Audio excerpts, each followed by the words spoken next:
వరంగల్ బగాయత్వారి Shri Siddhi Vinayaka property developers. Happy homes at Edulabad, Ghatkesar మరియు hill county at Jangaon. Sir మళ్ళీ మనం బి గోపాల్ గారి దగ్గరికి వద్దాం. నరసింహానాయుడు సినిమాకి మీరు ఏం సార్ దానికి కో డైరెక్టర్, అసోసియేట్ డైరెక్టర్ అంటే ఆ రోజుల్లో అంటే ఇప్పుడు మనం పాన్ ఇండియా సినిమాల్లో చూస్తున్నాము పెద్ద పెద్ద షాట్లు కానీ లేకుంటే హెలికాప్టర్లో పెట్టడం కానీ చేజింగ్లు కానీ ఇప్పుడు చూస్తున్నాము. ఆ రోజుల్లో ఒక ట్రైను పోతుంటే దాన్ని సుమోలు చేజ్ చేయడం, అసలు ఆ ఎపిసోడ్ మళ్ళీ హెలికాప్టర్లో నుంచి షూట్ జరగడం, ఇవన్నీ కూడా అప్పట్లో చాలా పెద్ద పెద్ద విషయాలు అనమాట. అవునండి. బి గోపాల్ గారు చాలా మంచి డైరెక్టర్, చాలా మంచి వ్యక్తి. ఆయన్ని నా గురువు అని చెప్పుకోవటానికి గర్వపడతాను. ఎందుకంటే ఎప్పుడు ఎమోషన్ అవరండి, కూల్గా ఉంటారు, కూల్గా చెప్తారు, తిట్టరు. ఆయనకు బాగా కోపం వస్తే ఏంటమ్మా ఇది బి గోపాల్ గారి కోపం అంతే అంతే. అటువంటి డైరెక్టర్ని చూస్తే ఇలాంటి సినిమాలు తీస్తారా అనుకుంటారు.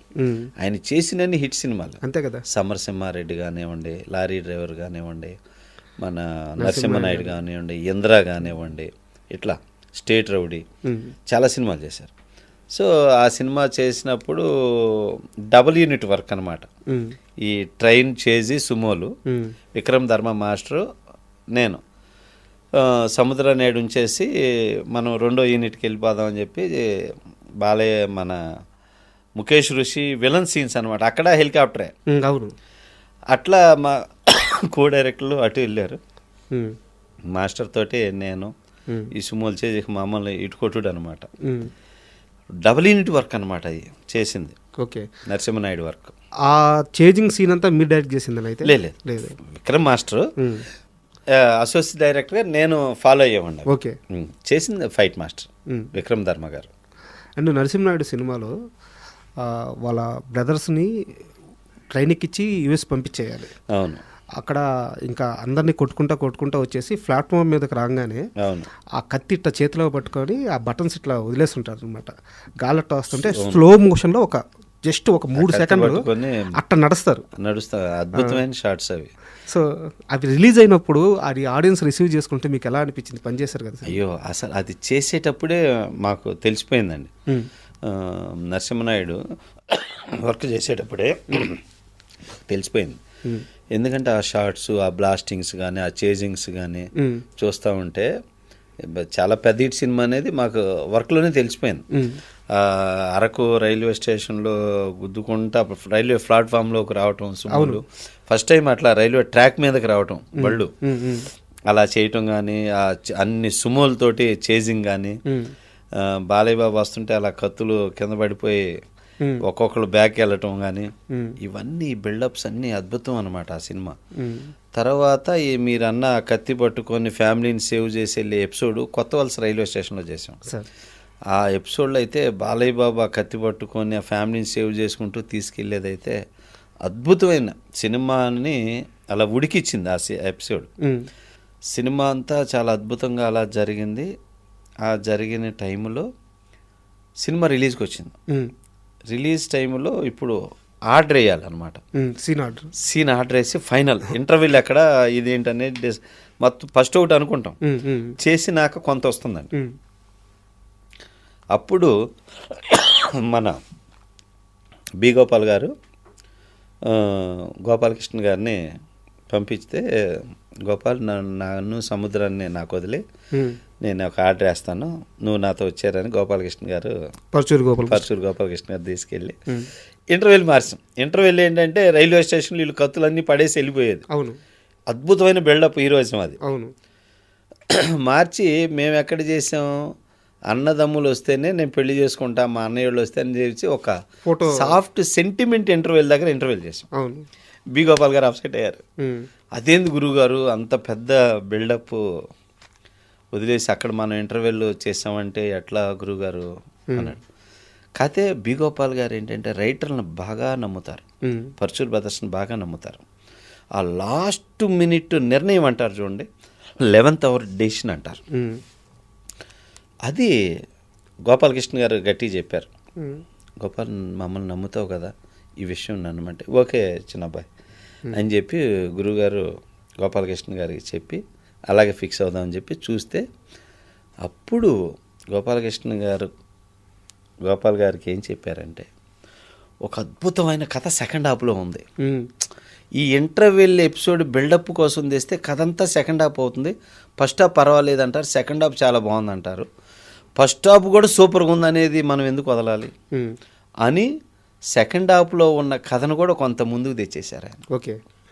తెచ్చేసరికి ఫస్ట్ హాఫ్ చూడంగానే ఇక బీభత్సం అనమాట. అబ్బా ఏముంది సినిమా అని చెప్పేసి సెకండ్ హాఫ్ చూసి ఇక రికార్డ్ బద్దలు. అట్లా ఆ సినిమా అసలు సెకండ్ హాఫ్ లో స్పేస్ ఉండదు సార్, ఊపిరి పీల్చుకునే స్పేస్ కూడా ఉండదు. ఒక సీక్వెన్స్ తర్వాత ఒక సీక్వెన్స్, అద్భుతమైన సీక్వెన్స్ ఎపిసోడ్లు, బ్రహ్మాండమైన ఎపిసోడ్లు అన్నీ. ఎవడైతే నాకేంటి అని ఒక సినిమా చాలా పెద్ద హిట్, అండ్ ఆ రోజుల్లో రిపీట్ గా చూసిన సినిమా. అయితే ఆ సినిమా వల్ల మానసిక క్షోభ అనుభవించాడు వి సముద్ర. మానసిక క్షోభ అనిపించలేదు కానీ ప్రాబ్లమ్స్ ఫేస్ చేశా. నేను మానసిక క్షోభ అనేది నా లైఫ్లో ఇంతవరకు ఫేస్ చేయాలి. చాలా పెద్ద ప్రాబ్లమే కదా ఫేస్. అది అలాంటి క్షోభ అనేది రాదు, ఫేస్ చేయను కూడా. ఎందుకంటే నేను భగవంతుడు నమ్ముతాను బాగా. ఏదైనా ప్రాబ్లం వస్తే చక్కగా నిద్రపోతాను. ఫస్ట్ నిద్ర పట్టుద్దా? మా వాళ్ళు అందరూ అదే అంటారు, మా ఆవిడ నువ్వు ఇంత ప్రాబ్లం పెట్టుకుని ఎట్లా నిద్రపోతున్నావు, నువ్వు నీకు నిద్ర ఎలా వస్తుందని.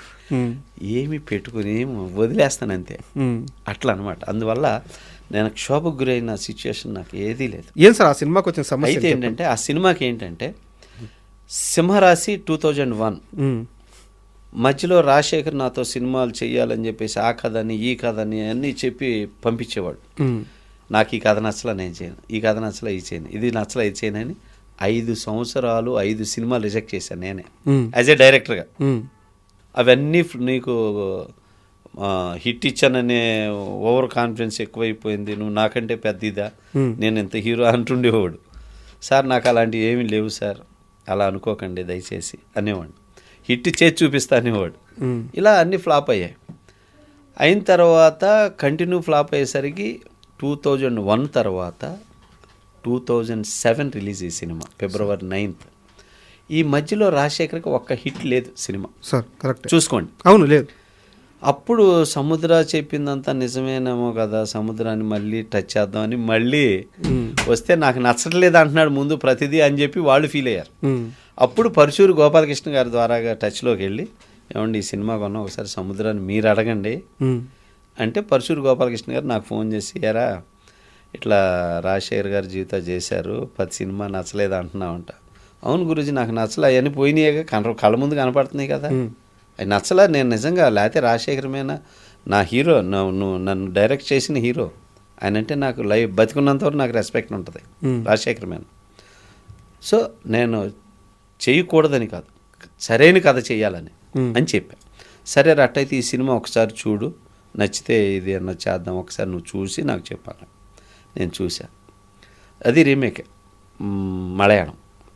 చూసి గురువుగారు ఈ సినిమా నచ్చింది, ఇది చేద్దాం, కానీ 60% చేంజ్ చేయాలి, ఆ కండిషన్ అయితే నేను చేస్తా అన్న. చెప్పగానే రాజశేఖర్ ఎగిరి గంతేశాడు. ఫస్ట్ సముద్రం నచ్చిందన్నాడా, నచ్చిందన్నాడా, కరెక్షన్ చేద్దాం సార్, సముద్ర చెప్పంటే అన్నీ చేద్దాం, సముద్రం ఓకే అన్నాడా, అన్నీ ఓకే అని చెప్పేసి ఇంకా అప్పుడు కూర్చున్నాక రాజశేఖర్ గారు ఈ సినిమాకి, అప్పుడు రీమేకులు తక్కువ, రీమేకులు చేసేవాళ్ళు ఈ ఇంటర్నెట్లు తక్కువ కదా, ఈ సినిమా చేస్తున్నాం మనం, దీనికి ఒక 4 సినిమాలు చెప్తా, ఆ సినిమా రైట్స్ కొని ఆ ఎపిసోడ్లన్నీ ఇందులో కలిపి చేస్తే ఈ సినిమా పెద్ద హిట్ అయ్యిద్ది అని ఆ సినిమా పేర్లు కూడా చెప్పేశా.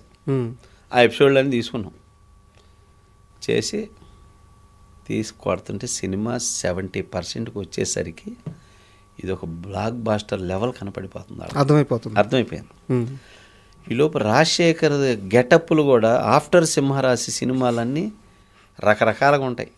ఆ విగ్గులు సెట్ అయ్యగో. మళ్ళీ ఎవడైతే నాకేంటి సెట్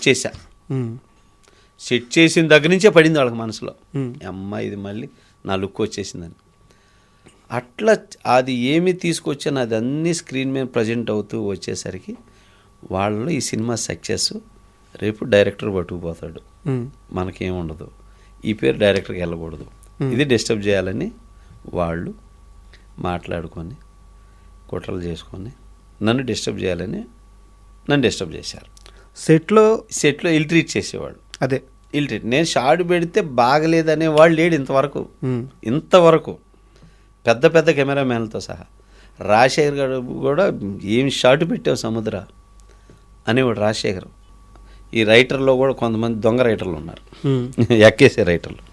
సో వీళ్ళందరూ చేరి ఏం చేశారంటే ఇక వాళ్ళని ఎక్కేసరికి వాళ్ళకి దుర్బుద్ధి స్టార్ట్ అయ్యి ఇక నన్ను సెట్లో ఇదేం షాటు, ఇదేంటి ఇట్లా మాట్లాడటం మొదలుపెట్టారు. నాకు అర్థమైపోయింది, మ్యాటర్ అర్థమైపోతుంది. సో ఇక ఫైనల్గా వాళ్ళు పెట్టే వీళ్ళు ట్రీట్ మాటలు వీటికి అర్థమైపోయి మీకు దండం పెడతాను, సినిమా కావాలంటే మీరు చేసుకోండి, మీ డైరెక్షన్ చేసుకోండి, మీ పేరు వేసుకోండి, నాకు అవసరంలా, నాకు భగవంతుడు ఇచ్చాడు, నేను వెళ్ళిపోతున్నా, నేను రాను, నేను చెయ్యను అని చెప్పి ఫస్ట్ టైం నా జీవితంలో సెట్ నుంచి వెళ్ళిపోయిన సినిమా అదే, ఎవడైతే నాకేంటి. అలా వెళ్ళిపోయినాక వీళ్ళు తర్జన భర్జనలు పడ్డారు. పడి అట్ట చేసుకుందాం, ఇట్ట చేద్దాం, ఇది అని ఆలోచిస్తే ప్రసన్న కుమార్ గారు ఉన్నారు, ఆయన్ని పిలిస్తే ఆయన వీళ్ళని కాస్త బ్రెయిన్ వాష్ చేసి, పిచ్చి మొహాలారా ఆ డైరెక్టర్ ఉండటం వల్లే మీ క్రేజ్ ఆ సినిమా, సింహరాజ్ హిట్, మధ్యలో మీకు హిట్లు లేవు, ఆ డైరెక్టర్ని తీసేసి చేసుకుంటే మీకేం వచ్చింది, అతన్నే పెట్టుకొని చేసుకోండి అని ప్రసన్న గారు వాళ్ళని బ్రెయిన్ వాష్ చేసి నాకు టచ్లోకి వచ్చారు ప్రసన్న గారు. అప్పుడే ప్రసన్న గారికి మా ఇద్దరు పరిచయం, అంతవరకు పరిచయం లేదు. ఇక అట్లా కలిసి ఇక మళ్ళీ పిలిచి వీళ్ళు అట్ట కాదు సముద్ర, ఇది జరిగిపోయింది అది ఇది అని చెప్పి మాట్లాడి మళ్ళీ వాళ్ళే పిలిచి ఇది చేస్తే ఇక అప్పుడు చేశా. టైటిల్ కార్డు ఎలా పడుతుంది చేశాక, అలా చేశాక లాస్ట్లో మళ్ళీ వాళ్ళ దుర్బుద్ధి చూపించారు. నేను లేకుండా నా పేరు కింద వాళ్ళ పేరు వేసి డైరెక్టర్ లాస్ట్ మినిట్లో నా పేరు కింద, నా పేరు పైన వేయలేదులే, నా పేరు కింద వేసారు. ఇక అట్లన్నా తృప్తి పడి సావనీలే అని చెప్పి వదిలేసి. రెమ్యునరేషన్ పూర్తిగా ఇచ్చారా, సగం ఇచ్చారా? సగమే. అది కూడా అడగలేదు? అది కూడా అడగల. ఇప్పుడు ఎలా ఉంది రిలేషన్ రాజశేఖర్ గారితో, జీవిత గారు? ఎదురు పడితే బాగానే మాట్లాడుకుంటాం, చేసుకుంటాం, అవన్నీ బాగానే మాట్లాడతాం. కాకపోతే ఒక బ్యాడ్ ఇన్సిడెంట్ జరిగిపోయింది. ఓకే, ఏంటంటే కొన్ని జరిగినప్పుడు జరిగిపోతాయి, తర్వాత తెలుసుకోవాలి, మిస్టేక్స్ రియలైజ్ అవ్వాలి, ఫర్దర్గా అలా చేయకూడదని. అప్పుడు పదే జరిగిందంటే ఈజ్ నాట్ రైట్. సో అది. And for more videos, Please subscribe to iDream. Please subscribe to iDream. Please subscribe iDream. And please subscribe to iDream. For more videos, subscribe to iDream. please like, share and subscribe to the channel. Congratulations, iDream. Subscribe to iDream. Subscribe to iDream. So subscribe to iDream Media. iDream की iDream team अंदर की huge congratulations. Please subscribe iDream Media. Please subscribe to iDream. Subscribe iDream. Please subscribe to iDream. iDream అంటే నా కళల ఛానల్ను subscribe చేసుకున్న నోరు తిరుగుతలేదు, మీరైతే గంట గుర్తు కొట్టండి. For more such videos, please subscribe to iDream. Subscribe to iDream. Please subscribe to iDream. Please subscribe iDream Media. Please do subscribe to iDream. Please subscribe to iDream Media. For best entertainment and information, please subscribe iDream. And don't forget to subscribe to iDream.